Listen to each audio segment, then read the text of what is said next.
Who's Neil Curran and why were we getting his mail for 5 years? 5 years. Why? Who? Why doesn't he want that mail?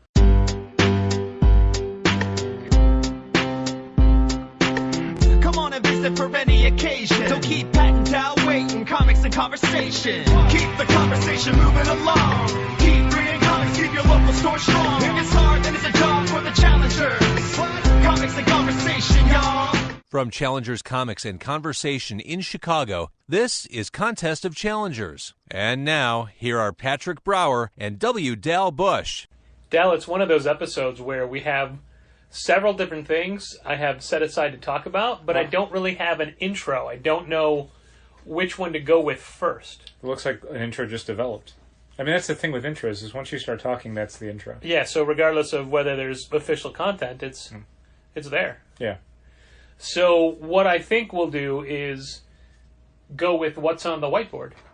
Okay. I can't really see the whiteboard, so you'll have to read it to me. Can you see what's on the one thing under store? Gift cards. Yes.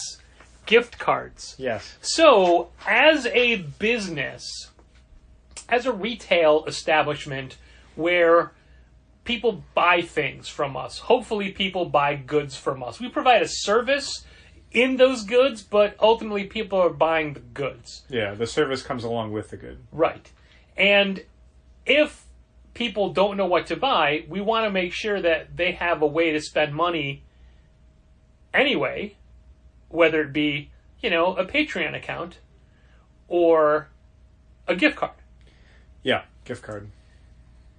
It would defeat our purpose, I think, as a retail establishment, to not be able to give somebody, at the very least, that basic option. Now, we use a service called GiftFly for electronic gift cards, i.e., anybody anywhere in the world who has access to a computer and goes to the GiftFly Challengers page, which I hadn't thought to look up before I started talking, so I can't give you the exact link, but it's probably... You can find it on our website. Yeah, it's on our website. It's probably like giftfly.com/challengers, something like that. I mean, if you open like the menu on the left side of the Challengers page, there will be a list of links, and one of them is going to be gift cards. You can just click on that. And it's a way you person at your computer can buy an electronic gift certificate for somebody elsewhere in the world or right next to you, just using their email address. And then they have it and they bring it in, and it's all done electronically. We can either scan the QR code that's on their phone using our phones or get the number and type it in. That is one way we do gift cards specifically for people that can't make it to the store but still want to give the gift of Challengers to someone in their lives, which is great to do at the holiday season, right? I would think. Another way we do it is physical gift cards, the size and shape of a credit card, that we have at Challengers that are reloadable, so people can come to the store, give us money, get money put on the card. They could bring the card back and add more money to it. Nobody ever does. No one ever does that. But Ever we used to pitch it as a way to hide your purchases from whoever you want to hide your purchases from, because invariably there's a higher number of people than I would want that feel the need to hide their purchases from somebody who shares a bank account with them. Uh-huh. And that way, if they just, load up $20 cash each time they're there, or, do it in small increments so it doesn't raise any flags with whoever does the... They don't. I think for everyone who does the, oh, my wife's going to kill me, no one's getting divorced over, a $50 purchase at Challengers. If your relationship is so poor that is the limit of your partner's patience, you have way bigger problems. Yeah, that's bigger. not... That may be the final straw. It's not the only straw. So, yeah, I don't think anyone is that desperate to obscure their purchases that thoroughly. They're not embezzling. They're not laundering. They just want to make a show of, the old lady's going to kill me. It's just like a punchline. I don't know. Sure. Yeah, it's just dumb. But it's a service that no one's ever taken us up on, which I think is a missed opportunity. And the thing about those gift cards is we pay for those, and I think we pay $1 a card for the actual physical card And again, it's got a longer lifespan. It's reloadable. When people come, and we put a little Challenger sticker on the front and have a little Challenger's envelope to, spruce it up a little bit. But ultimately, it's just like a Challenger's credit card, a prepaid credit card kind of thing. But ultimately, those cards are reusable. So when people turn them back in, we happily take them and reuse them to somebody else. Yeah, we recycle them. Except for the people that write down $20 on it in marker so they know how much is on it because it doesn't say. Nope. And I admit I've taken Windex to those cards to try to clean them off because I'm like, I'll try to save that $1. Uh-huh. I don't want to. If somebody buys a $10 gift card and uses it one time, that is not a huge return on the investment for us. Nope. So if we can get more out of it, great. But anyway, and if for some reason we run out of gift cards, which it's possible we may this holiday season. We'll see. We only have a handful left. But we can go so far as to make our own using such wondrous elements as paper and a marker. Yeah, it's not too difficult to do gift cards or gift certificates in a non-digital electronic way. Before we had gift cards, we just had gift certificates. You can buy generic gift certificates at an office supply store, and on there you can just write whatever you want. Yeah, and then we made up our own to get printed out and cut it FedEx. And, pretty straightforward. Yeah. Easy to do. And the record keeping, I mean, in a year you're probably going to sell maybe 50. So the record keeping is not that intense. Sure. But that's 50 transactions, and there's even studies that show the number of gift cards that are never redeemed. Sure. Which, that's not a thing we bank on or hope for. No. We hope that people come in and spend more. Yeah. And then come back. Or Discover challengers. Yeah. People that is our ultimate hope. There's some people who get gift cards not because they shop at challengers normally, but because the person who's getting them the gift card does, and this kind of allows them to introduce that person to a store that they enjoy. But whenever there's a new gift card processing company, they inevitably try to sell you on, this much percentage is free money. And we do get reports from Square, who does our in-store physical gift cards, with exactly how much has been taken in, how much has been redeemed, how much has not been redeemed. So we have an idea of what that number is. It's not zero. So imagine my surprise as a consumer who happens to be a small business owner when I, in this holiday season, attempt to do some holiday shopping. And I've said before on this very podcast how it's important for me to go into stores and buy things as opposed to just doing everything online, unless I have no other option or I'm super lazy. So I went to an establishment, and I will name it. And the fact that I said I will name it sounds like there's some sort of large build-up to who it is. But no, our employee Donovan lives right close to Bite Cafe, which is next to the Empty Bottle. They're owned by the same people. They connect to each other. And Donovan and her husband eat there often. And it is a go-to for us to get Donovan a Bite gift certificate. They do little fold-out gift certificates for birthdays, holidays, what have you.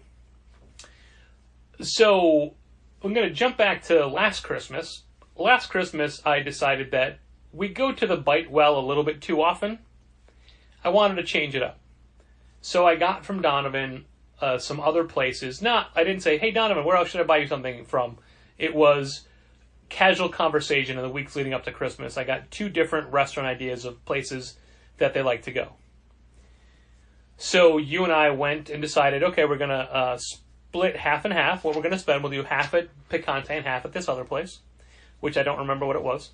I don't, yeah. And we went there one night. We went to both places, and long story short now, what's the result? They didn't have gift cards. One place, I don't think had them right then, in a kind of shrug shoulder, nope. And another place never had them, and clearly was curious on what the phrase gift card meant, which I was surprised by. So it was a big strikeout at both places. So then we just went back to Bite. Mm-hmm. So this year, I'm like, all right, it's a year later. Let's try, I don't remember the first place. Let's try Picante. So I call Picante on a Friday. Well, I guess the other thing to maybe mention is that we had, for Donovan's birthday, Oh, yeah, I'm sorry. decided to do a Bite gift card because it was like, well, she definitely goes to Bite. She'll definitely use this. So we went to Bite, and in years past they had done these just paper gift certificates. You know, they write the amount on there, they write the amount in their book, and everything's ready to go. So go in and ask for a gift card, and there's a lot of confusion and a lot of two employees talking to each other, and what turned out was that they were transitioning from the paper gift cards that they would just write up and hand to you to a electronic system, something into their point of sale register database. But they had not gotten the new gift cards in, but in the meantime they had thrown out all of the stuff for their gift certificates. So basically when I went in, they were like, we can't do anything right now.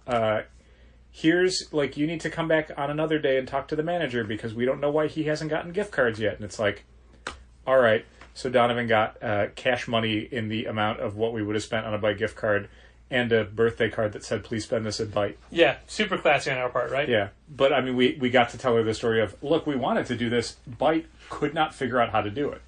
And there was a point in Challenger's history where we had to switch over from paper gift certificates to POS gift cards, but we were doing paper gift certificates up until the second we switched over. Yeah. If someone comes into the store and is like, I want to give you money right now for the promise of spending money down the line, I want to find a way to make that happen. If that's me writing a note on a Post-it note with my initials on it, and then another Post-it note somewhere else in the store that says, this person has $50 in credit, I'll do it. Sure. Whatever. I mean, this person has money right now they want to give me to maybe buy something in the future. That is the best deal in all of retail. And I want to point out in these stories, this is not us going to Target and having trouble with a gift card. These are small businesses. I understand if it's a sweeping POS change that everybody has to learn at the same time or accommodate or maybe not to get ready for, or they haven't been taught yet.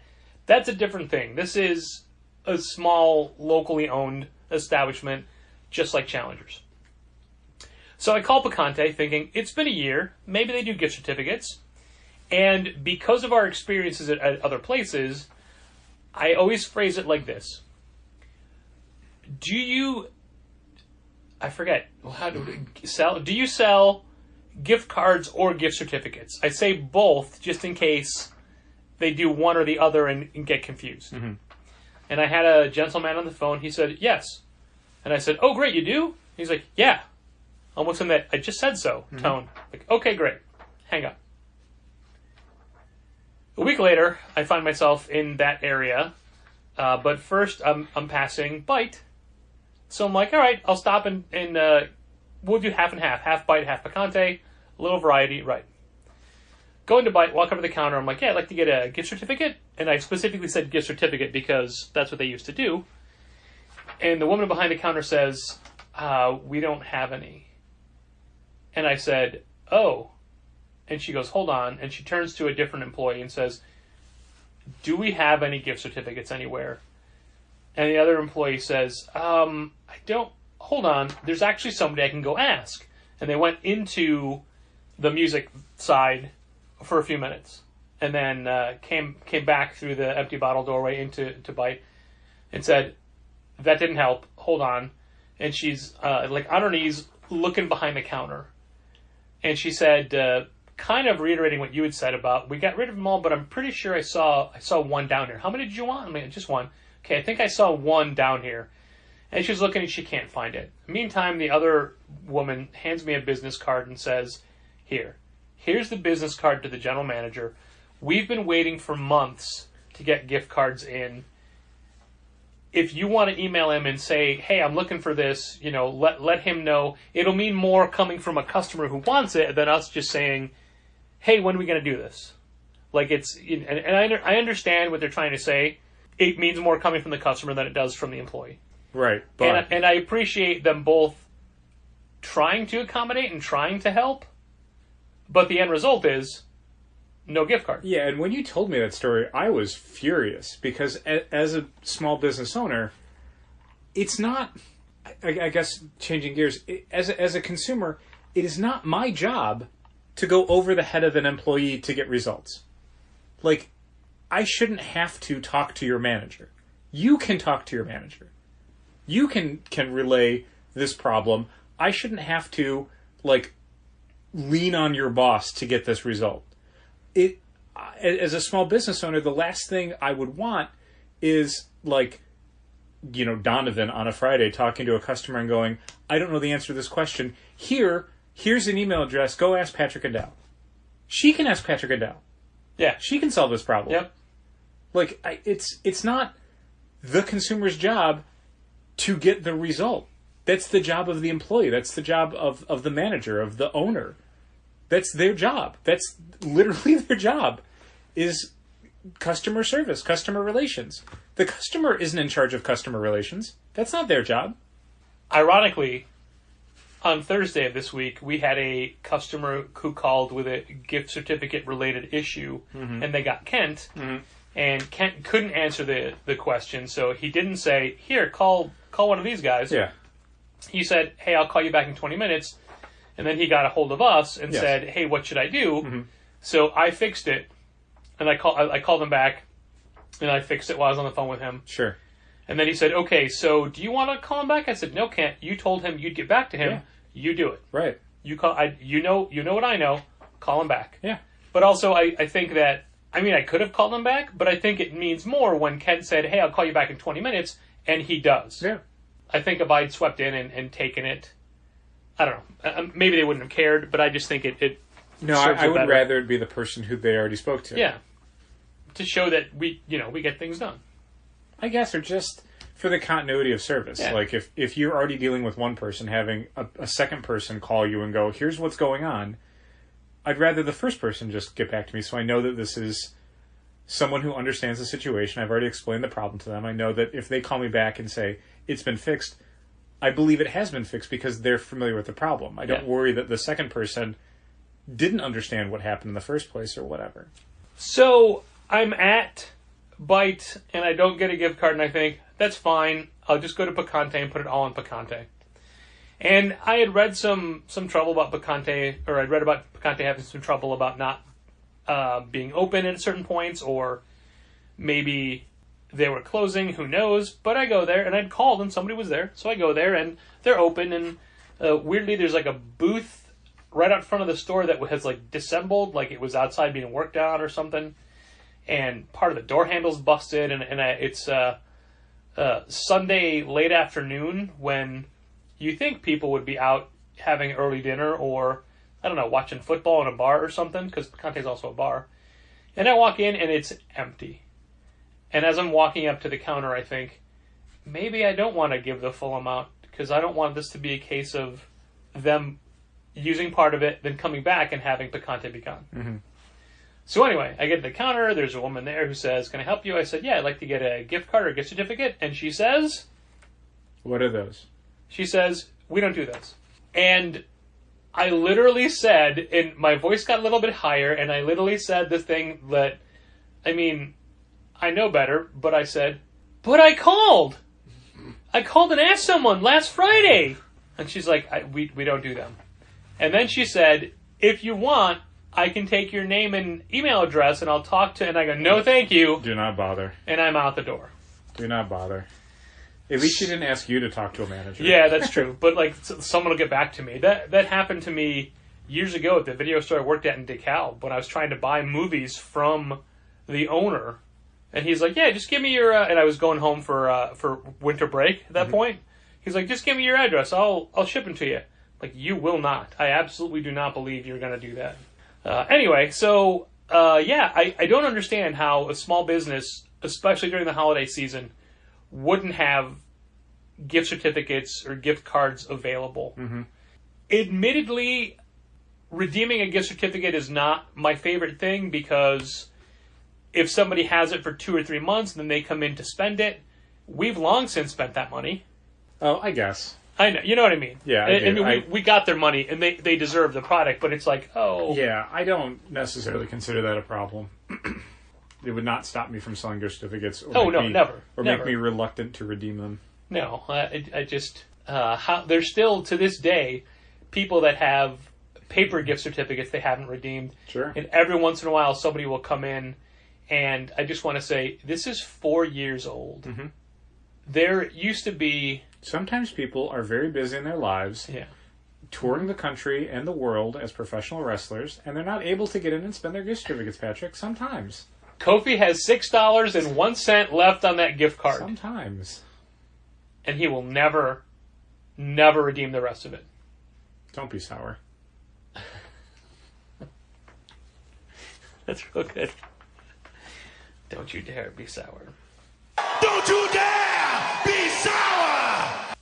Yes, there's that. Okay. I already had my next topic to transition to, which isn't written down, and I've forgotten it. Guess what I just remembered?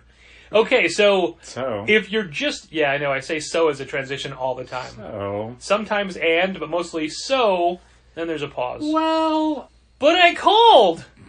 If you're just tuning in now to this episode of Contest of Challengers, a comics industry business podcast on the Yak Channel Podcast Network here in Chicago, Illinois, you may not realize that this is episode 402. You may think that this is an episode from a few months ago in October. Is it 402? Did we do 401 already? That was last week. Was it really? Okay. Yeah. Huh. All right. Yeah. You may think it's October when I talked about having to call the People's Gas Company about our account disappearing. And to recap, we are in the bottom of a condo building. There are 16 condo units on floors 2, 3, and 4 above us. Or I guess, yeah, that's 2, 3, and 4. We're at the ground level. And it's a triangle building. So the business is on Western Avenue, but the residents are on Winnebago. However, several of these condo people count their address as the Western address, which leads to all sorts of confusion. Yeah, they don't 100% know where they live. Yeah. And we had an instance where earlier this year, I noticed we hadn't gotten a gas bill in several months, so I called the gas company. They said, no, that account is closed. And I said, no, it's not. And they said, no, somebody called in and got that transferred to a different unit in that building. So we went through all this ordeal, blah, blah, blah, and got it back. It took some time, whatever. Cut to today, same exact thing. Great. I notice we haven't paid a gas bill since the end of October, so I call, and the problem we have is that for some reason the store's phone number is tied to the gas for here, the recording studio. Huh. Weird. Yet they also have that phone number for the store's commercial gas. Uh-huh. But when you're on the phone, it automatically says, I see you're calling from blah, blah, blah, blah, blah. Is this the address for this? No, it's not. Okay, what's your phone number? Here's my phone number. Okay, I see it's this. No, it's not. So then you have to go through that to get to a person. Yeah. So, long story short, again, somebody from the building called and got it transferred. Cool. Thanks. To which I said, look, last time this happened, the person said that they were going to put a note that says, make sure they have the right meter. And the guy on the phone said, look, I'll be honest with you. Our job is to set up the accounts. We don't look at the notes. Like, I could put a note for the next person. They're not going to look at it. I wouldn't look at it. No one's going to see it. Cool. And good work, everybody. to make it even harder, they've changed the rules. Uh-huh. So if you are a resident calling for service, you get it. If you're a business calling for service, you have to send in your tax ID number and your articles of incorporation to prove you're a business. So we have to do that, but the residents don't have to. Yeah, they just call up and go, here's my address, and they go, great, done. So I double-checked the meter, and then I dug through... It's cool to know that you can basically, as a human being in Chicago, call up People's Gas and just take over anyone's account. Yeah. Just anybody's. Yeah, you don't need any proof. Hi, yeah, I live in this place. Cool, send me the bills. Thanks, bye. Well, here's the weird thing about that. Uh-huh. This has happened to us multiple times this year, right? Sure. It Yet seems like it's going to happen every few months. Whoever is taking it Uh-huh. is doing it because they have the same address. Mm-hmm. We never get gas bills to our address with Yeah. their names on it. Nope. So there's either two things that happen. One, they get sent back, Uh-huh. or two, the mail person just leaves them in the lobby. We frequently get, as the only commercial storefront at 1845 Northwestern Avenue, a bunch of mail for businesses that no longer exist at that address, Yep. businesses that have never existed at that address, and residences that use 1845 as their address when they are not 1845. Yes. Where, like you said, they're on Winnebago. So we'll look at this and go, yeah, that's the third floor. That's one of the apartments that goes over. You have to go around the corner to go to their mailbox and drop it off. So I don't know how the... Who's Neil Curran and why were we getting his mail Yeah. for 5 years? 5 years. Why? Who? Why doesn't he want that mail? I don't know how the apartments are set up, but there's only 16 in the building. Which, there's only 3 floors of apartments, so I don't understand how, like, some must be bigger, some must be smaller, whatever. But our designation has always been erroneously 2R, because we're the rear unit. We're not. We should be, if Yeah. anything, 2S. It's a very or long south. story that you, listener, can go back and hear on plenty of other podcasts, but suffice it to say, the building owner didn't care a lot about numbers and laws and regulations. But there can't be a 2R upstairs, right? I assume it's just 2A, B, C, D, E, whatever. I guess. So when I was talking to this guy, I'm like, well, do they use 2R? He said, they don't, but you don't either. Your previous accounts are not 2R. And I said, can they be? But I mean, I don't want that to be the case.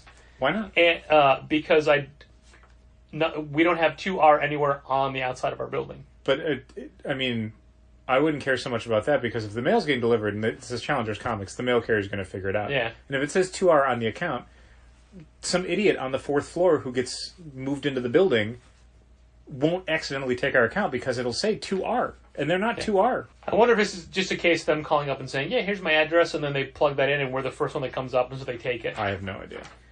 So we have to email those things in, or fax them in. No, we'll email them. So he gives me the email address.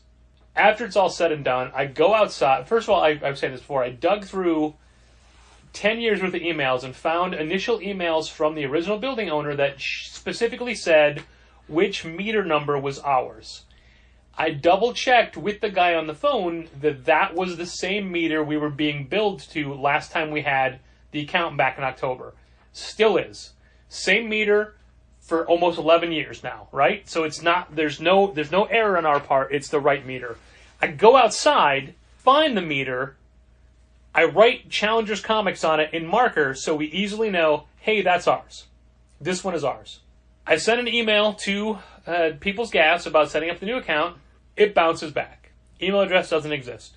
Great. And it's just accounts at peoplesgasdelivery.com. So I'm like, well, fuck this, I have to call back. So I have to call back. Oh, are you calling about 1446? No. Okay, what's your phone number? Here's a phone number. Okay, are you calling about 1440? No. So then I get somebody else, and they have to explain the entire thing again, just to say, what is the email address I need? Oh, it's account at blah, blah, blah. Oh, not accounts. Okay, an S. And S is what tripped me up. And to be fair, that could have been my fault. I don't even know. So I resent it, haven't heard back. Then I typed up a note, which I put the People's Gas logo at the top, that says very plainly, hey, somebody in this building keeps transferring the wrong gas account over to their apartment. Here's the meter number. This is a business one. Please stop doing that. If you have any questions, call Challengers. Here's my name. Here's my number. If you think I'm wrong, come discuss it with me. We would really like to work together to ensure this doesn't keep happening, which I thought was a very nice way of saying, stop doing this, you fucking idiot. Mm-hmm. And I posted that in the lobby. Okay. And I saved that file because I want to see how quickly that's torn down. So fast. And then I meant to type up a letter to the building to say, hey, this keeps happening, not because they can do anything, but just to tell them it's a thing. Yeah, maybe they can tell the tenants, hey, Stop using the wrong address, you idiots. here's how you work with people's gas as a residence. Yeah. But knowing the prior management to this building, I could see them not specifically giving people the right addresses. Sure. Like, I don't want to assume it's the fault of the people that live in the building. Maybe. And this is, I mean, I told this story in like 15 minutes. This is a significant portion of my day. And then because we switched over to AT&T internet phone, they don't have call waiting. So I can't turn call waiting off. Oh, okay. Because we do have call Yeah, we waiting. do have call For waiting. sure. I can't turn call waiting off. And in the middle of I let some calls go Sure. because I was on the phone and I didn't want to lose where I was and have to go through the main menu again because I don't. I don't blame you. Yeah. One of them was Donovan's lunch calling to find where we were. So that's my fault. Sorry, Donovan. I say Donovan's lunch. It was my lunch as well, but it was her turn to pay, so it counts as hers. And she did deal with the person. And then didn't tell me that... we did... Yeah, never mind. Something totally different. So we just went through this a few months ago. Yeah. And had to do it again. Yeah. And it takes me away. And it's holiday sales. We were fairly busy today. Yeah, it looked like it. It's frustrating. There's things I did not get done today. But that's fine. Because I was busy dealing with so many people who... Oh, are you out of the new Go-Go Power Rangers? Can I add it to my list? Okay, first of all, you were here Wednesday. You could have bought it then when we had it. Second of all, it's number 15. You're just adding it now? Yeah, we only had one copy for the shelf because we have not consistently sold one copy off the shelf in the last 3 issues. And So, it's... On the one hand, I hate running out of books. On the other hand, it's like, who could have predicted that? Can you give me Batman Dan number 1? No, I cannot. Definitely not. Oh. Not even going to take the order. Like, look, it's not that I can't, like, I'm not going to get it for you. I'm like, it's impossible. Yeah. It's out of print. They're not reprinting, blah, blah, blah. Don't take it personally. Also, if you ever checked your emails, you would have seen we talked about it ahead of time. We told you it was coming out. Yeah. We told you when it came out. Book came out like months ago. Yeah, I know.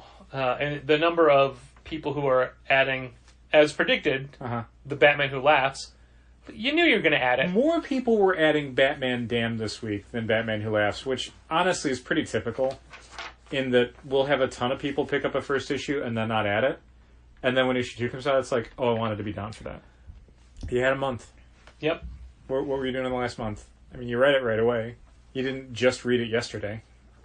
But whatever. I've said it before. I don't necessarily blame people for not wanting to add stuff with the first issue. You don't know if you like it. You're not. You don't know if it's something you want to read more of. But then again, you have 4 weeks after you've read the first issue to say, "Oh, I do like this. Please add it to my list." Well, I'm talking about the person who sees it off the shelf and says, "Oh, you add this to my list." You knew that was coming out. We emailed, and then but they don't know because they don't check their emails. You and I talked a couple times the last few weeks about the email form we're giving to people. Well, you actually wrote it up this week, and it's so long. I haven't picked it up from FedEx yet. Probably go tomorrow and do it. Yeah, I noticed because the back issue signs keep falling off of that. Yeah, I would have had to pick it up today, and I didn't leave the house today. So I thought you were doing double movies today, Dal. I decided to stay home instead and watch television and read books, and I was pretty proud of myself for doing that. All right. It's a nice day out. Yeah, I mean, Warmish. my plan was to go to the movie theater today and then kind of stay home and watch TV tomorrow, but it was the situation where I had kind of talked myself into going to the theater, and then basically around the time where it was like, all right, if you're going to leave the house, you need to take a shower now and get dressed. And it was like, wait, gun to my head, do I want to go to the movie theater? No. Okay, don't go. Call it off. Do something else. That's funny. I said, gun to my head. Do I want to go to work today? You did. You did want to go. Is that what I wanted? You did. Well, I mean, I'm glad. I thought, no, never mind. You like challenges. I you nerd. would. Nerd. Oh, you know what? You're giving me all right. Changing my notes. You're giving me a good segue because whether or not I like challengers doesn't mean I'm not tired. Okay. It doesn't mean that it's harder now to run a comic shop than it ever has been. Sure, dude. And, you know, I thought, no, never mind. You are giving me a good segue because whether or not I like challengers doesn't mean I'm not tired. It doesn't mean that it's harder now to run a comic shop than it ever has been. Sure, dude. you look at it from the standpoint of what would life be like without this? Poorer, probably, until you got another job. Well, you think it would be poorer? I mean, financially, you would need another job. Right, but that's assuming you get another job. Well, that's what I'm saying. Like, I'm assuming at this point you haven't gotten another job. So it's immediately poor. Then you get another job, and maybe it's not poor. I think any other job is not poor. I mean, no, I'm not saying that we make a ton of money. I'm saying you're going from making some money to making zero money. No, I see what you're saying. Because getting another job... That's not the point I was making. Oh, man, it's the point I would make. Well, leaving if you had another job. Okay. Anyway, the point is that whenever somebody chooses to leave retail, Sure. I think, oh man, good for them. Oh, I don't know that I would say that. I mean, if it makes them happy, sure. If you ever left retail, I'd say good for you. I have left retail before, and I came back. I mean, we complain about stuff, but legitimately, hand on my heart, I like what I do. I like what I do for a living. I wish it was more financially viable, and I wish it was more secure and stable. But Christ, you could say that about any business. How many people do we have right now who are like, hey, I'm out of a job? How quickly can that happen? You know? Sure. Yeah, no, I like what I do. I like the industry that I do it in. But anyway, that's none of that is the point. Okay. The point is, we know a couple of people who are choosing to get out. Sure. We already talked about Southern Fried Comics, who are closing their doors at the end of this month. Yeah. And just this week, our retailer friend, Ed Cook, from the record store in Howell, New Jersey, has announced that they're letting their store go as well. Okay. And he messaged me first to say, hey, you're going to hear about this, but I wanted to give you a heads up, which I thought was very cool of him. Yeah, nice. But then he put out a statement on a message board, and somebody said, hey, are you going to share that to other boards? And he's like, yeah, fine. And then I said, hey, would you be cool if I read it on Contest of Challengers? And he said yes. So here it is. We sold our building yesterday and will be closing our store at the end of January. This is not a business is bad decision. We could conceivably coast for another 10 years. Partner Jeff opened the store in 1988 as a record store and has been selling music in all formats for 45 years. He turned 60 this year. I have been selling comics for 30 years and bought into the store in 1995 and evolved us into a comic store that also sold a whole lot of CDs and records. Now, we sell a lot of comics and a lot of records and a lot of Funko. This is mainly we are exhausted by how many plates need to be spinning to pay attention to all the things that need to be done decision. This is a DC and Marvel are making it too difficult to order and sell comics thing. This is the market is being supported by variants, gimmicks, and reboots thing, and we're seeing too many longtime customers quit or cut back severely with not enough new customers and new projects to entice new customers thing. So I appreciate that he's like, no, this is not conducive for a happy work environment. Okay. And this isn't a thing that I'm sure either of them entered in lightly, and they do have plans for life after the store. Good. And I toyed with the idea of bringing Ed on to talk about closing the store, and then I didn't tell him this, but to, like, a year from now, be like, hey, what's life like on the outside, and are you still a comic fan, and, you know, do you still read comics monthly, do you miss it, kind of thing. Because just, you know, if I ever get out of comics, I'll still want to read comics. Sure, I'd assume. Yeah. But, like, and again, I don't know the full story with Southern Fried Comics, but I like that it isn't a, hey, we have to close. Mm-hmm. This is just no, the time is right. Sure. And they owned the building, which is a thing we don't do. No. And they were able to make they got an offer. They're like, yeah, okay, we'll do it. Okay. So yeah, good for them. Good Sure. for you, Ed. And good luck in what you do after. Mm-hmm. I wonder how cathartic it'll be. I think that could be fun. Okay. You know, it's not fun. What's not fun? What's not fun? Learning what terrible people some comic creators are. Sure. Earlier this week, on Monday, we both separately learned of another example of a horrible, misogynistic comic creator sexually assaulting someone. Creep. Super creep. Yeah, super creep. And the drawback is it's a book I like. It's the creator of a book I like. Mm-hmm. Liked past tense. Yeah, liked. It is Border Town from Vertigo. It was Border Town from Vertigo. What I do like about the situation is what DC announced today. Yeah, DC did pretty much the only thing they could do. Well, I think they went a little bit beyond. I suppose. They immediately canceled Border Town. They will not put out any more issues. And they're making the 4 issues that have already come out returnable. Yeah, that's nice of them. So we had already pulled it from the shelves, and you looked at the pile and said, what do you want to do with those? Because it's not a ton of books. It's not like we had 800 copies of Border Town 1 through 4 and right, stuff. but at the same time, it's still money we're losing from pulling it off the shelf. Not anymore. But DC's letting us send it back. Yeah. And I think that is... I didn't expect that from them. I also didn't expect any action from them because they don't have a history of dealing with this type of behavior publicly. So I think the thing that makes them move faster on this is that it's a freelancer and not a staff member. Where they've come into problems before is institutionally. Staff members have been protected because they all work together and everyone's friends and they see a different side of that person, blah, blah, blah. All the stuff that keeps gross men entrenched in power structures. When it's a freelancer, you just fire them. Yeah. You salt the earth. And since it was a creator-owned project or a creator participation project, whatever Vertigo exists as now, it's not like you could just get someone else to write the book. The co-creator of the book is irreconcilably toxic. And even a successful Vertigo book isn't that successful. Sure. So bending over backwards to try and court somebody to take over writing Border Town, it's not worth it. None of it's worth it. And do you think... All you need to do is find the other members of the creative team, work. Yeah. Do that, and you can cancel Border Town. It's a shame that, a critically well-received title has to go away, but it would not have been critically well-received going forward. Right. And do you think that even with a change of creators, a book can recover, i.e. Rat Queens? Not really. A little bit. There's always going to be people that don't follow the news, so they will have no idea why a book like Border Town went away.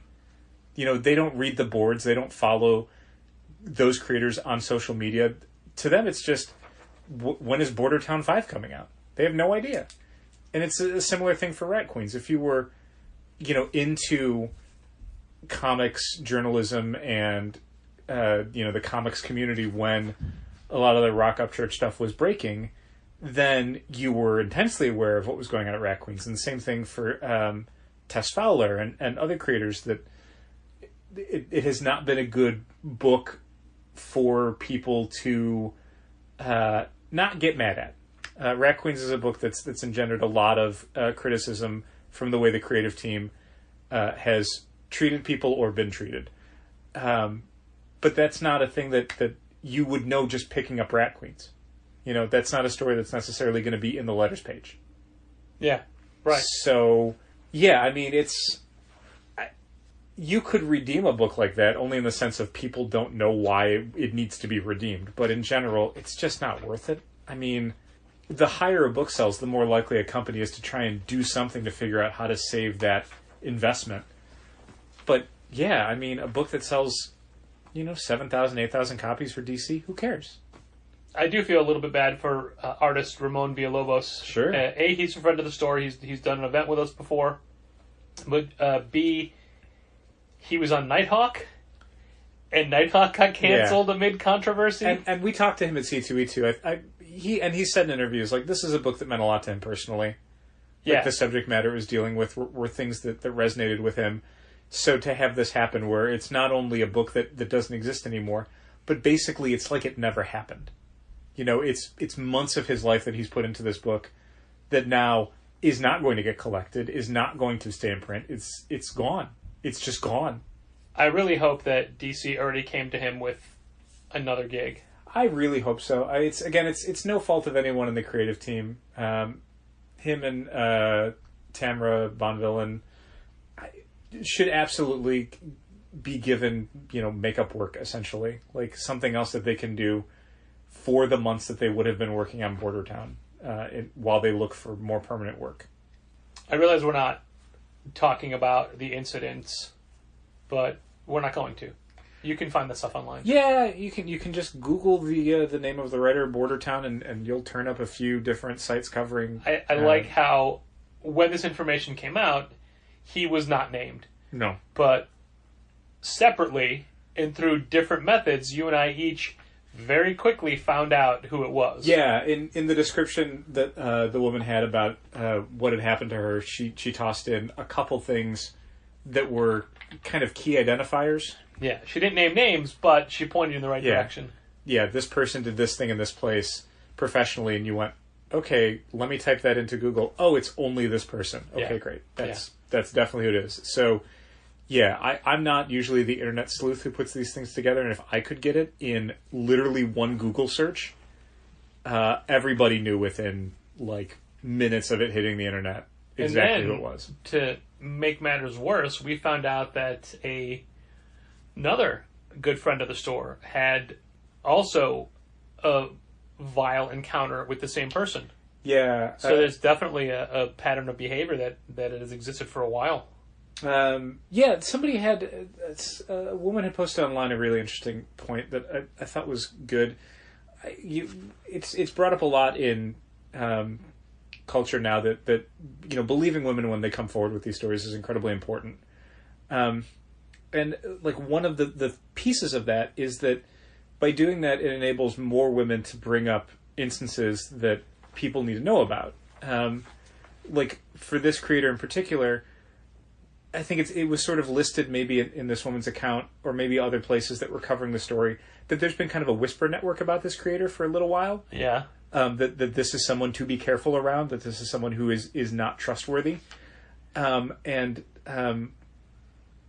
woman had done a kind of tweet thread where she talked about how, there needs to be more discussion about these things because there's a lot of people who aren't in that whisper network. They're people who are new to the scene. Right. How are they going to find out?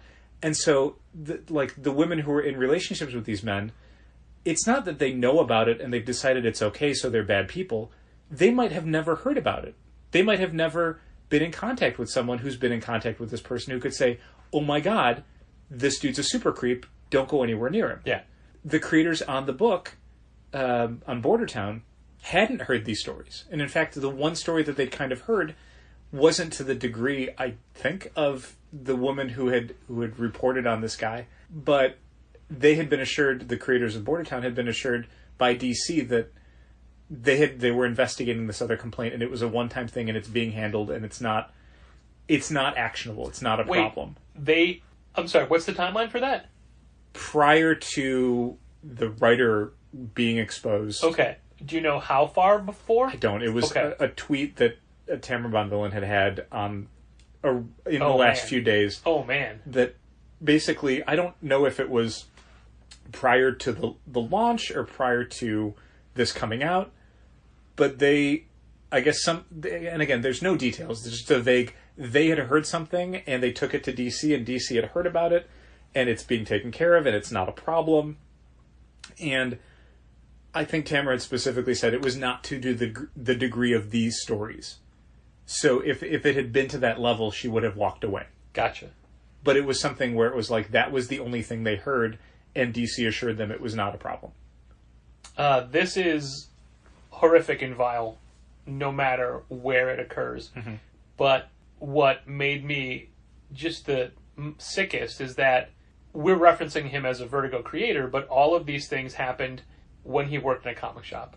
And it was with a comic shop employee. I guess that's the somebody thing who worked under him. It's not 100%. The stories that she's recounting are when they were both working at a comic shop or for a comic shop. But apparently, and again I say apparently because this is all Whisper Network stuff, there have been separate instances in recent years while he has not been employed at a comic shop, while he's been a creator, that add up to a larger, this is a big problem. This isn't, one instance with one person years ago. This is a continuing Well, I mean, it behavior. wasn't. It was one person, but it wasn't one instance, and all that stuff was in a store. So that's. I mean, it's horrible that it was there at all, much less gone any further. Yeah, there's dudes who are creeps everywhere. Everywhere. Donovan recounts a story that when she first got hired at Challengers, the first day we worked together, I told her that it's possible I may call her, like, doll at some point. It's pronounced Dal. Is it?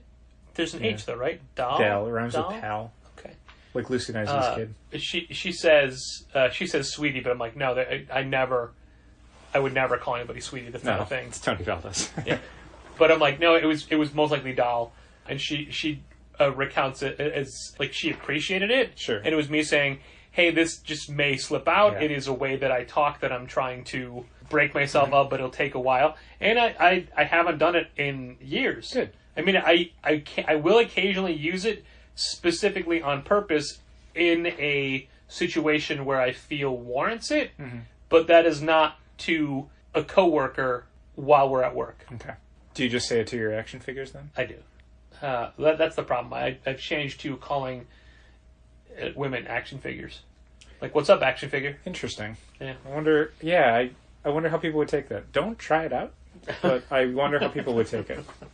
Flattering, objectifying. I mean, an action figure is an object, so you know.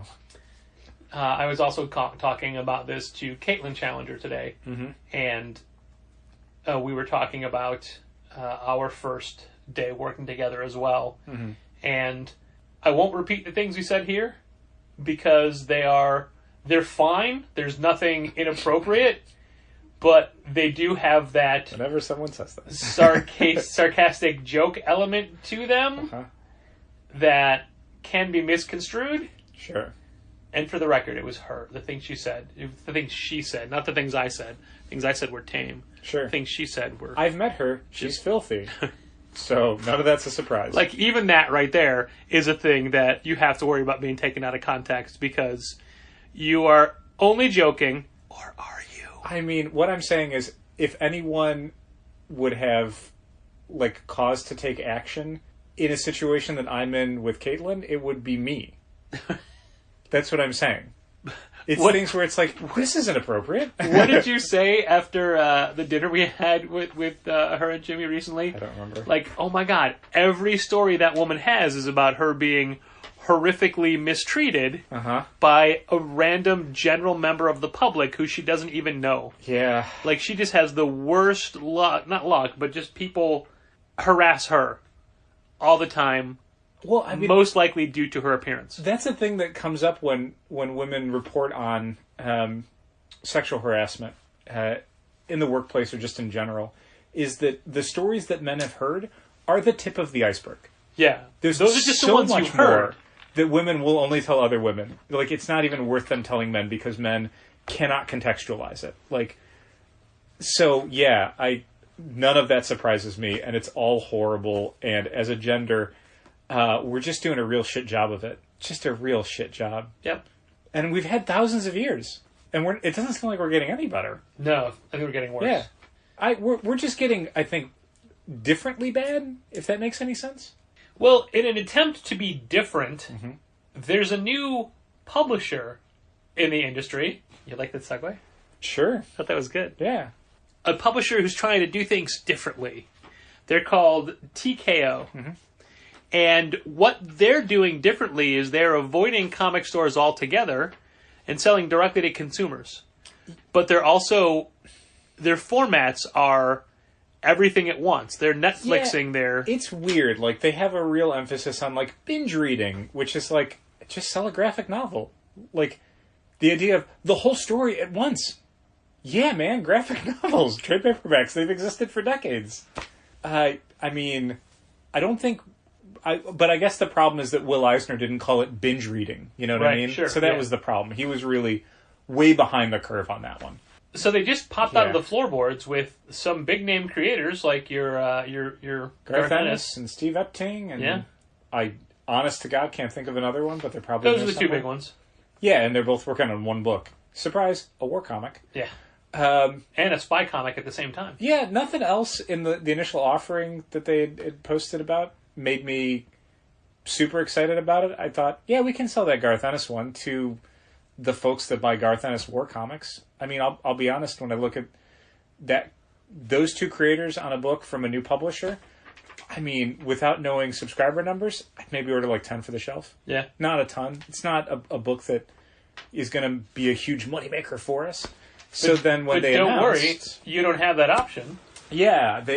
So first they announced, hey, we're a publisher. Hey, these are the books we're doing. These are the creators. And then Hey, everything's available now. Well, I was going to say, Sorry. a week later, they were like, hey, here's our format. And the format was first issue free digitally. All 6 issues, I think, for these series. Yeah. Available digitally day one. All 6 issues in print, oversized, in a box. A box set. Available day one through them. And I think only through them.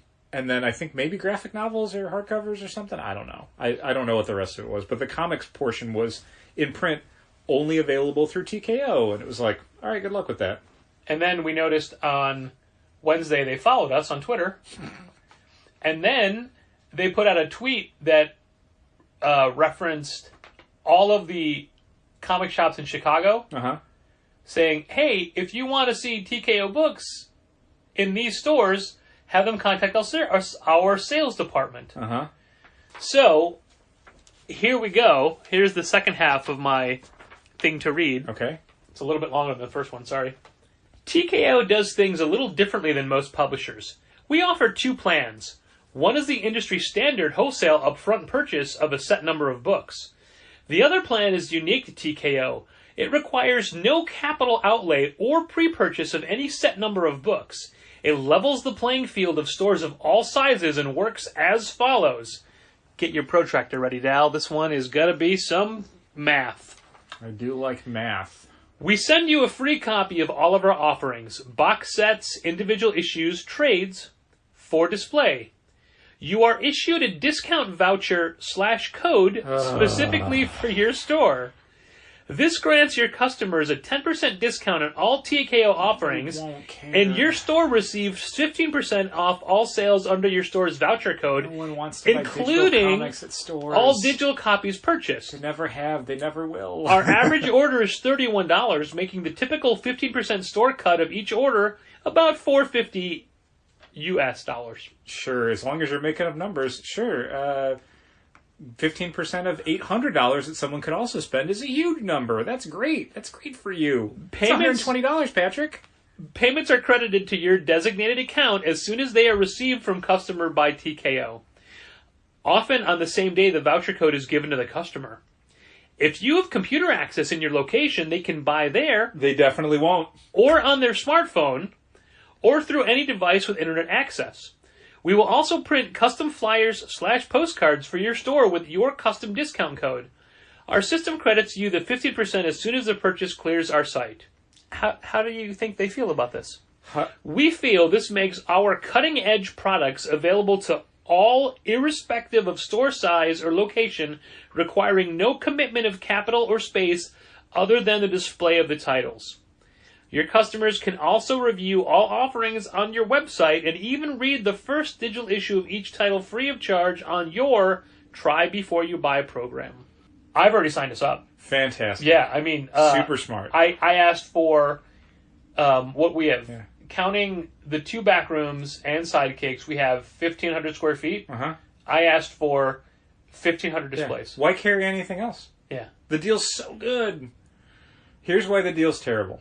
First of all, again, no one wants to buy digital comics in a retail storefront. A brick-and-mortar store selling digital comics, other companies have tried. Diamond Comics has tried. Yeah. Nobody cared. If you're in a store full of comics, you can buy digital comics on your phone, on your tablet, on your computer, anywhere. Why would you be in a comic shop and then be like, oh, cool, I'm going to buy my digital comics? Why would you do that? It's like going to the Apple store to buy something on iTunes. Who cares? That is an excellent... It's dumb. An excellent analogy. It's dumb.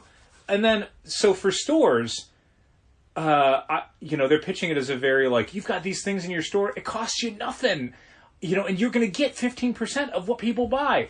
Okay, let's assume right now that someone buys something. Again, not going to happen, but let's assume for the sake of argument, one person is so bowled over by what they've seen in print in stores that they're like, I got to get this on my phone. It looks awesome in this big, oversized European format. I want to get it as small as possible on my phone in my pocket. And I want to make sure that Challengers gets the credit for it. Cool. Gets that 15%. Cool. Get it. Cool. So I'm getting 15% of the, let's say they buy the first 6 issues of Garth Ennis War Comic. I don't know what the retail price on these things is. Let's assume $4 an issue. Okay. Sake of argument. $24. So that's below the estimated 31 or whatever dollars people spend on their store, which God only knows where that number came from, considering they've been doing this for a few days, I think. So sure, let's say that number is accurate. 24 is still coming in under that. 15% that we would get of that is, what does that come out to? $3.60. It's $3.60 that we've made off of a $24 purchase. The $24 purchase that they're making on that phone is probably going to be in place of the up to $24 they might have spent in Challengers on something else that we would get more than 15%. That we would make substantially more than 15%. So, maybe even double that. So that's cool because we've just traded selling them a print book for a much higher markup for a digital comic that we make much less on. Yep. So that's a super smart move for us. Mm-hmm. The other problem is that, okay, cool, so they've bought Garth Ennis War Comic on the TKO storefront or whatever for $24. And they're going to read all those comics. And then when they want more of it, they're just going to go to the TKO storefront and not come to our store. Because why would they? They're already in the platform. That's what we've subsidized, is putting them into the TKO Comics ecosystem. Where going forward we make $0. And they don't even have to go to a comic shop anymore. How is any of that good for us? Because we get 15%. Jesus Christ. Yeah, I don't know if it's insulting or idiotic. It's kind of both, but I don't know which one I should blame them for. Well, if you want to be insulted, I would be insulted in the fact that they knew enough of the stores in Chicago to tag them all in a tweet and then say, hey, customers, you tell these stores to come to us. They didn't just message us directly, or it's not hard to find contact emails or whatever. Like if you for an endeavor of this size, you have to have some sort of marketing component, whether it be a single person or a department. You put together a list and you send it. Yeah. We'd still ignore you. Yeah. But we wouldn't be as insulted. Yeah. So telling stores that, or telling customers that they need to go to stores to make sure a store takes part in a bad deal. When MoviePass was fighting with AMC because MoviePass wanted better terms from AMC than AMC was willing to give them, they cut off certain AMC theaters and then basically told MoviePass told their customers, like, well, tell AMC you want MoviePass back. That's what this sounds like to me. How'd that work? That's the kind of business practice and tactic that reminds me of, which, again, not a great sign. Nope. So, yeah, nothing against TKO as a publisher. If they want to go their own way with it, if they want to release directly to the consumer, I don't fault any business for doing that. If you don't think the wholesale storefront environment works for you, I'm not going to tell you have to do it that way. There's plenty of publishers that struggle, certainly in a market as saturated with content as the comics industry. If you don't feel like releasing through, Diamond and getting a listing in previews and trying to market that way is a good use of your money, fine. But trying to create a shitty deal to make stores work as a feeder system for your business endeavor, don't do that. Don't ever do that. Because now you've made me root against you. Yep. I wasn't rooting against you. I think your comics, I don't really care about them. Again, the Garth Ennis, Steve Epting War Comic, it looks interesting, but Garth Ennis War Comics, there's plenty of them. Steve Epting, I like a lot, but I'm not going to read everything he does on every conceivable platform. The rest of it, I'm sure they're fine. They're not necessarily calling out to me, but maybe someone's going to be bowled over by what they're putting out. I wonder what kind of money they offer Garth Ennis and Steve Epting to do a book for them that they know is going to get maybe 10% of the viewership of a normal book that they put out. Like a lot of companies, I don't understand what's funding a company like TKO. Yeah. It's their business model does not say to me, we plan on making a ton of money off of comic books. Like, everything about it is very venture capitalist. I mean, the amount of money it would take to get all 6 issues of multiple comics ready to go before you even launch, that's not nothing. That's not cheap. That takes time and that takes money. And most startups don't have that. So someone's giving them a lot of money to try this out, to try this business model out, to try these books out. And nowadays, no one's doing that because they believe in the comics medium. They're doing it because they think there's some ancillary benefit to this. Some movies they could make, some content they could license, an IP farm, whatever. And like a lot of companies have done for the last, 15, 20 years, they need the comics to come out before they can successfully get, like, Universal or whatever to option it, unless you're a huge name. You know, if you're Robert Kirkman, you license the thing and then the comic comes out.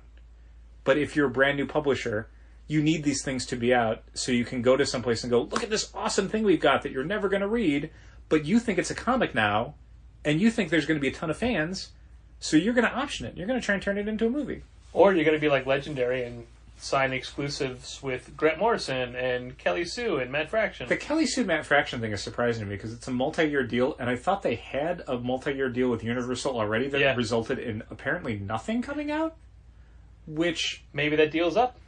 But, I mean, that makes me more upset because that's essentially years of comics they didn't do in favor of, I'm sure, a great paycheck for them. I understand why they would do it, but as a comics fan, it's like, they didn't do comics for 2 years to work on scripts that never got made, that never became movies, that never became TV shows.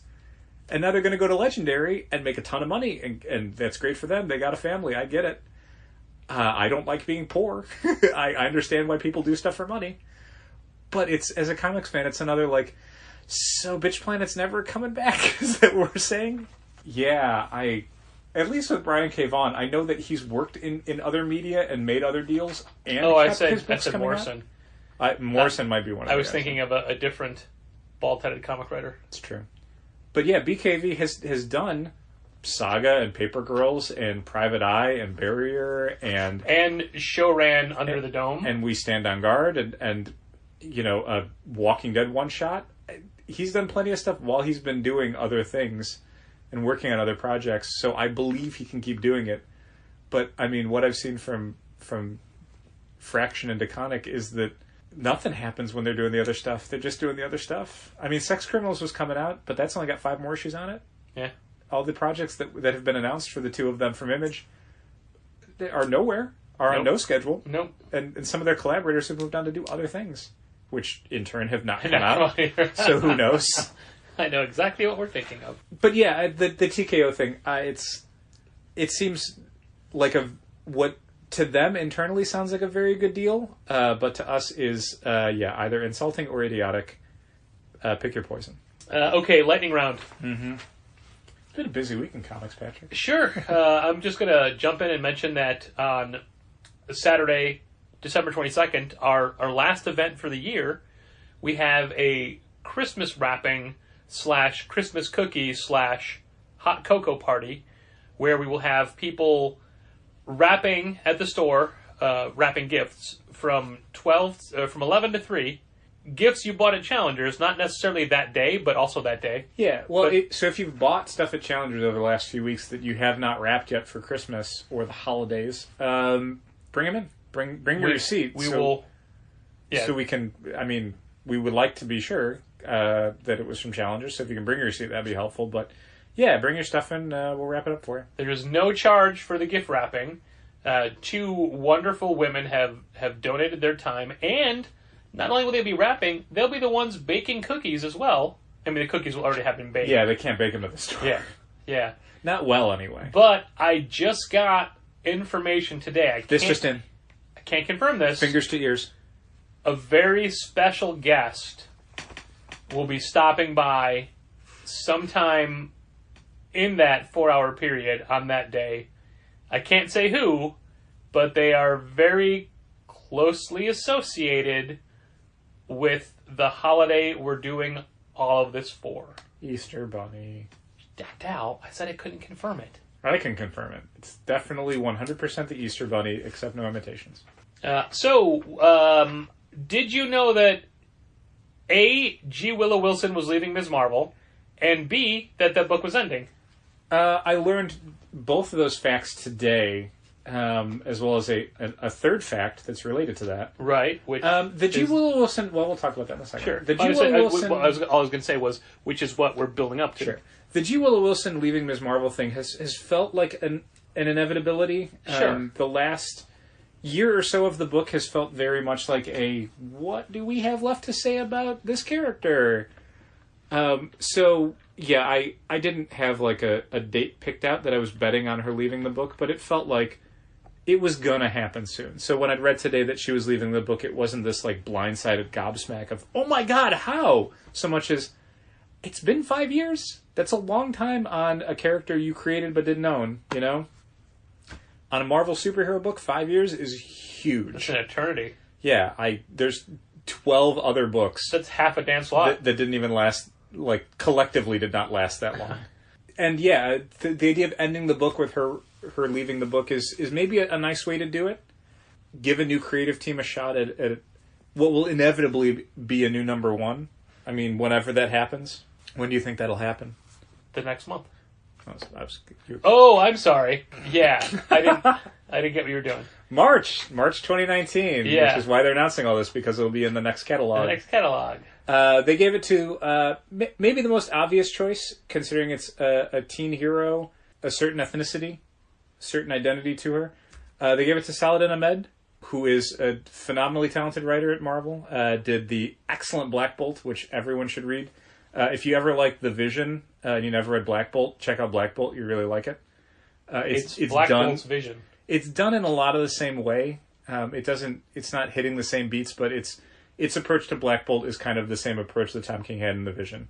And Saladin Ahmed is also doing Miles Morales. The brand new Miles Morales Spider-Man, which just came out this week. Mm-hmm. But yeah, he's going to be writing the new... I forget the adjective. Yeah, it's not... I want to say merry, but it's not. It's not marvelous. It's like magnificent? It's something like the magnificent, merry, marvelous... Whatever that show is on Amazon. They're doing the same thing. Is it the same name? Magnificent? Yeah, I think it's Magnificent Ms. Marvel.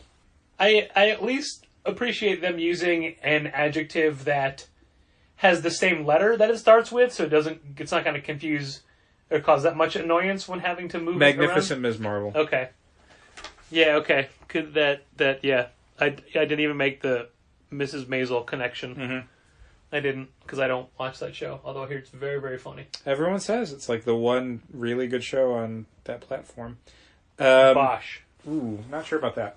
But yeah, a new Ms. Marvel #1 coming in March 2019. Yeah, the creative team... I looked at the artist, Min-Kyu Jung, and I was only able to turn up some stuff from like the 2017 New Talent Showcase at DC. Yeah. Didn't love what I saw. Yeah. But that was, by this point, it'll be a couple years ago. Yeah, hopefully it'll look good. I'd love to see some interior artwork. I think all I saw on the site that was reporting on it was a cover by another artist. Yeah. So hard to say what the book's going to look like. That was in the press release they sent out as one. The one where she's on the top of the train. Yeah. I admit, my first reaction was, oh, is Kelly Thompson busy? Okay, sure. It makes sense that Saladin Ahmed would get the nod. He's done interesting stuff with other characters, and he's done teen hero stuff. He's done stuff, within the Marvel universe. So he's a good person to do a book that's a teen hero that's firmly ensconced within the Marvel universe. And also with Kamala Khan's background, you want to have someone who can maybe bring something to it, maybe from their lives or their experiences. Sure. Authenticity, I think, is important nowadays at companies like Marvel and DC. It should have always been, but now especially it's something that they want to... they know the fans want. We already had a club member ask to be taken off of that series, like to not transfer to the new book when that comes out. Oh, they just want the Willow Wilson stuff? Yeah. Okay. And a good jumping on point's a good jumping on point. Right. And while I am not excited for this book, I was super excited for Exiles.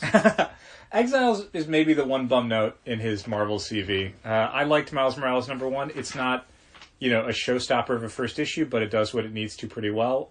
I could argue that maybe the Rhino characterization is not the Rhino I've read before. Yeah.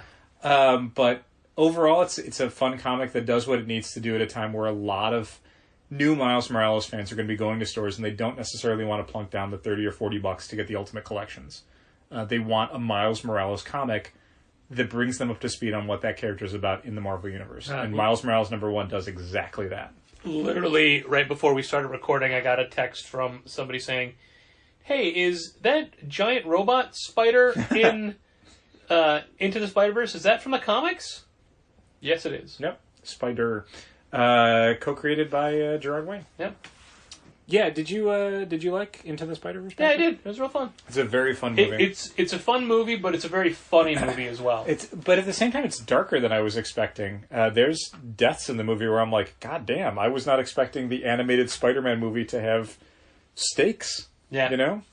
I part of me wants every superhero movie to be animated. You can do so much more with it stylistically and design-wise that you just can't in live Especially action. because they didn't stick to one style. No, there's been some really fun stuff going around with interviews with the different character designers and crew members. Since it's an animated film, it's not just a thing where, like, the stars and then, like, a director talks. Like, you want to talk to some of the people who are creating this together. And they had some fun things to talk about how, you know, they approached each character as though it was its own movie.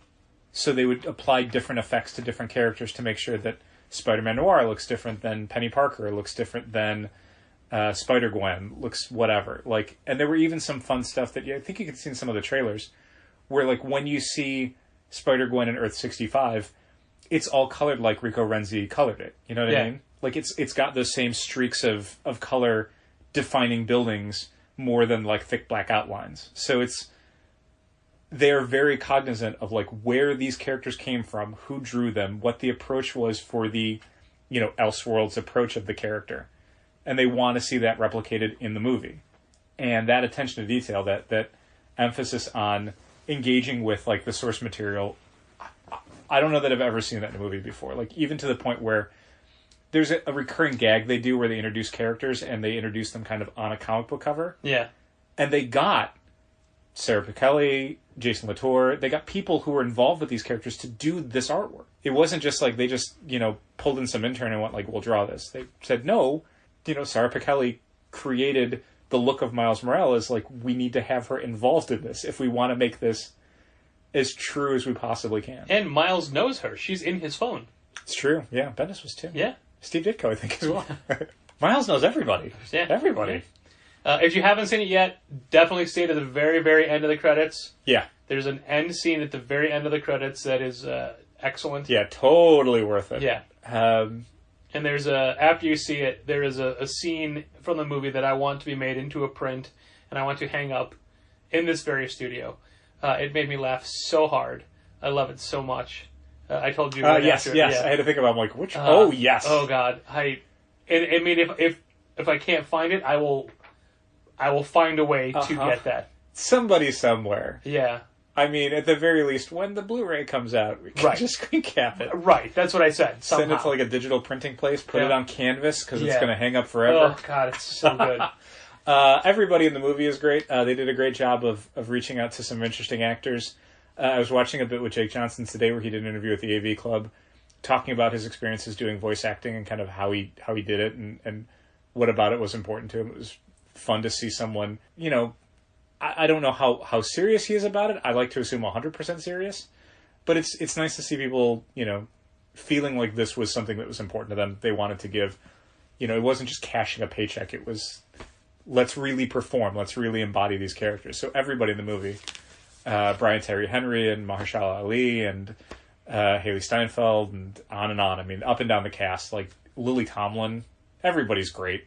I'm not a huge Lily Tomlin fan, so her Aunt May was okay. I liked her Aunt May. And I do admit that both John Mulaney and Nicolas Cage took me out of it every time they talked. Mulaney was maybe the one that... I'm not a big John Mulaney fan. I've seen some of his bits, and they're funny. But I'm not like... I don't fly the flag for that guy. And his Spider-Ham, a little of it went a long way. Yeah. I'll say that. Yeah. I'll say that much. But, like, nearly everybody else was incredibly good in the movie. And they did a great job with the casting and with the design and with... I mean, everything in it. My only, not complaint, but we're getting kind of spoiled now with superhero movies where they don't need to do the origin stuff because people want to see the superheroes. Right. There was a kid in the theater when we were seeing it where that kid had a real tough time for the first 15 minutes because he kept going, "Where's Spider-Man?" Yeah, there was no actual Spider-Man. Yeah, because it's a lot of how does Miles get his powers? How does Miles meet the other Spider-Verse characters? This is about his journey through the movie. There's a lot of other characters in it, but the point A to point B of the whole film is Miles' growth as a character, him becoming Spider-Man. So to make that work, you have to do a first quarter of it where he's not Spider-Man yet. And even in the last live-action Spider-Man movie in Homecoming, we didn't have to have that. Right. We don't need to know how he got his powers. We've seen it a billion times. With Miles, we really haven't. Peter Parker's origin, we don't need to see ever again. And thankfully in Into the Spider-Verse, when they introduce the other characters, we get their origin. But it's a very abbreviated, you've heard this story 100 times. Right. They make a joke about... It's very fast. We all know Spider-Man's Peter Parker story. We know that. This is Miles' story, who most people have never heard of, and certainly don't know the beats of it, like a comics fan might know.